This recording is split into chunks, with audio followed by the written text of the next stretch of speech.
Assalamualaikum warahmatullahi wabarakatuh.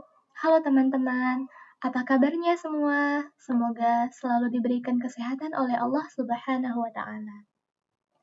Alhamdulillahirrabbilalamin.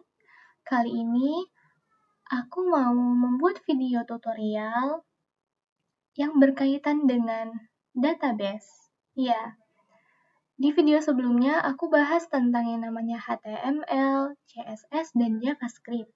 Kali ini aku mau bahas tentang yang namanya database management system. Ya, apa sebenarnya database management system itu?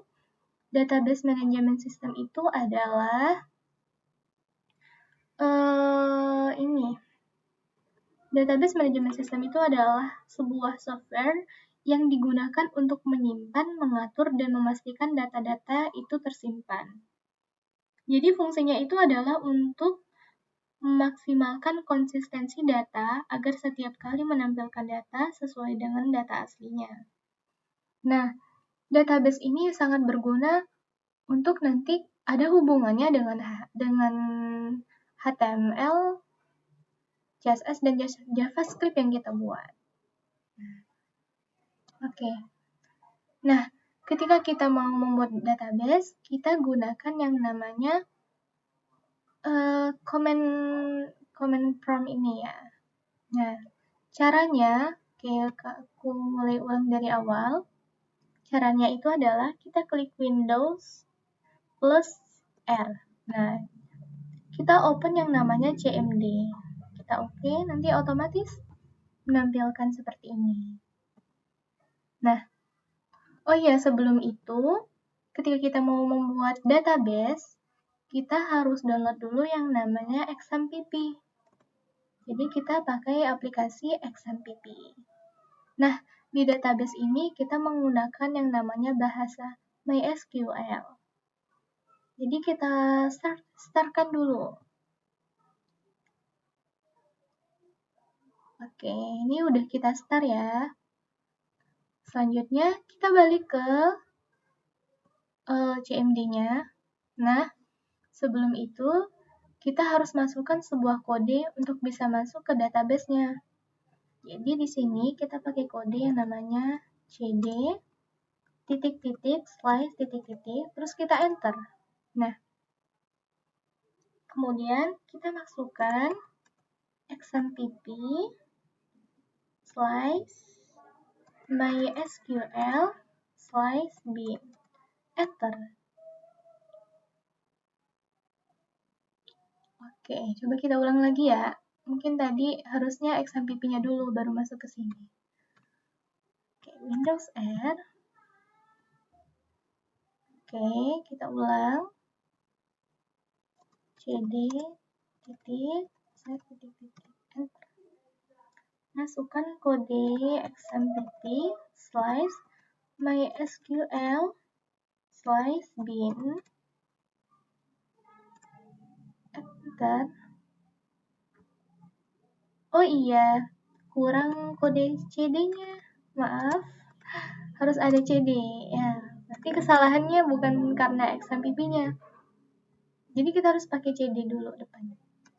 Maaf, saya lupa.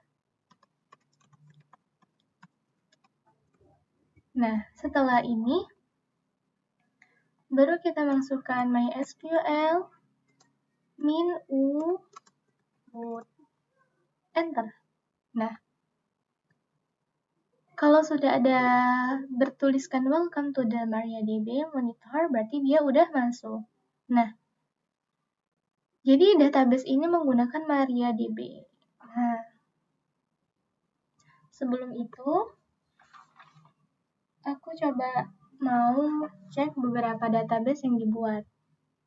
Kalau kita mau cek database yang dibuat, kita pakainya kode show databases titik koma. Nah, ini beberapa database yang udah aku buat. Ada mahasiswa, OSIS, pasien, pembeli, siswa. Di sini aku mau buat database baru. Jadi cara membuat database baru itu, kita pakai kode yang namanya create database. Database ya. Pakai tanda kutip yang di atas tab. Nih. Mungkin namanya apa ya? Santri. Nah, kalau misalnya kita buat database-nya siswa, itu dia tidak akan bisa. Karena ini udah ada database yang namanya siswa sudah kita buat. Jadi nggak boleh siswa lagi kita masukin. Jadi harus beda dari database yang lain. Aku mau buat santri. Titik koma, enter. Kalau sudah bertuliskan query oke, berarti dia udah terbuat database-nya. Kalau sudah terbuat database-nya, kita gunakan database-nya. Pakai kode use santri. Titik koma. Nah, udah masuk nonenya bergantikan santri. Oke, kali ini bagian video database ini aku mau bahas cara membuat tabelnya. Oke. Cara membuat tabel kita pakai yang namanya kode create table. Create table data santri misalnya. Terus pakai tanda kurung. Terus kita enter. Nah, ada beberapa field yang aku mau buat. Ada 5 field. Field itu adalah beberapa data. Misalnya kayak nomor induknya, namanya, jenis kelaminnya, nomor teleponnya, dan alamatnya. Jadi 5 itu yang namanya field atau data. Jadi di sini aku mau buat 5 field di tabelnya. Mungkin ada yang namanya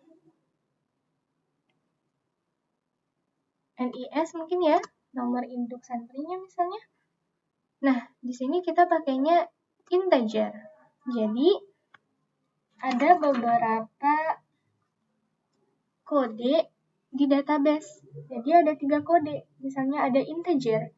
Integer itu untuk angka. Jadi kalau kita mau masukin data angka, kita pakainya integer.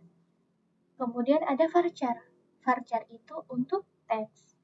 Kalau isinya teks, seperti buat nama atau alamat. Dan yang ketiga itu adalah enum. Enum itu artinya pilihan.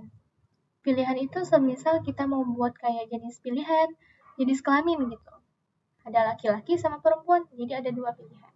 Jadi kalau untuk menentukan pilihan, kita pakainya enum. Oke, di sini nis berarti dia angka, jadi aku pakainya integer. Integernya itu mungkin minimalnya 15 angka aja. Jadi nggak boleh angkanya lebih dari 15. Terus di nis, aku mau tambahin yang namanya primary key. Primary key itu, nah, di database juga ada namanya 3 kunci di dalam database. Ada yang pertama adalah primary key, itu kunci utama, seperti tanda pengenal. Jadi kunci ini tidak boleh sama dengan kunci lainnya. Itu namanya primary key. Jadi untuk nis, aku nggak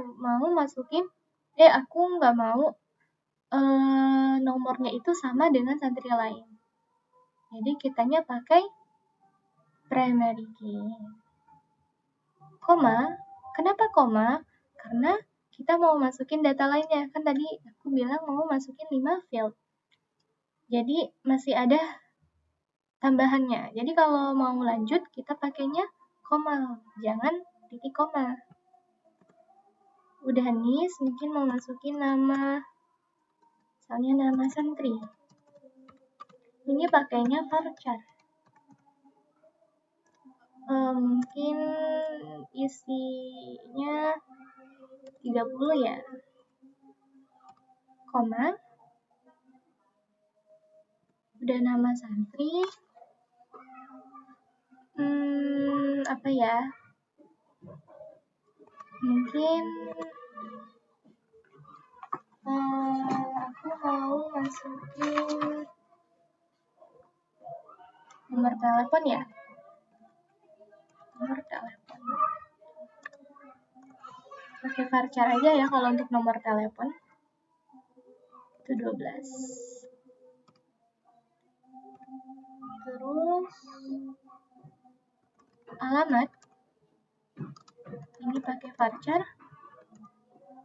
Isinya mungkin 35 cukup. Udah 4. Terakhir adalah jenis kelamin. Ingat masukin NU ya. Kalau untuk di jenis kelamin, karena jenis kelamin ini adalah pilihan untuk kunci pilihan. Jadi ada laki-laki, kemudian ada perempuan. Nah, oke, ini sudah ada 5 field yang aku buat. Terus kita enter. Nah, jangan lupa kita tutup. Karena tadi kan kita buka nih pakai kurung. Jadi harus kita tutup juga pakai kurung. Tambahkan titik koma. Jadi titik koma ini menandakan berakhirnya input datanya. Kita enter. Nah, kalau dia bertuliskan query oke, berarti tabelnya berhasil dibuat. Oke, gimana caranya supaya kita melihat hasil tabel yang udah kita buat? Caranya kita lihat pakai kode dash. Ya, dash. Masukin namanya tadi, nama tabelnya data santri. Tikom. Nah, berhasil. Ada NIS, ada nama santri, ada nomor telepon, ada alamat dan jenis kelamin. Gitu. Ya, jadi video tutorial kali ini berkaitan dengan bagaimana cara membuat tabel di database menggunakan bahasa MySQL. Seperti itu. Oke, sekian video tutorialku. Semoga ada manfaatnya dan mohon maaf jika terdapat kata-kata yang membingungkan atau kata-kata yang salah diucapkan dari diri saya. Karena di sini saya masih belajar dan masih mengenal yang namanya dunia programming. Semoga bermanfaat untuk teman-teman semua. Wassalamualaikum warahmatullahi wabarakatuh. Bye.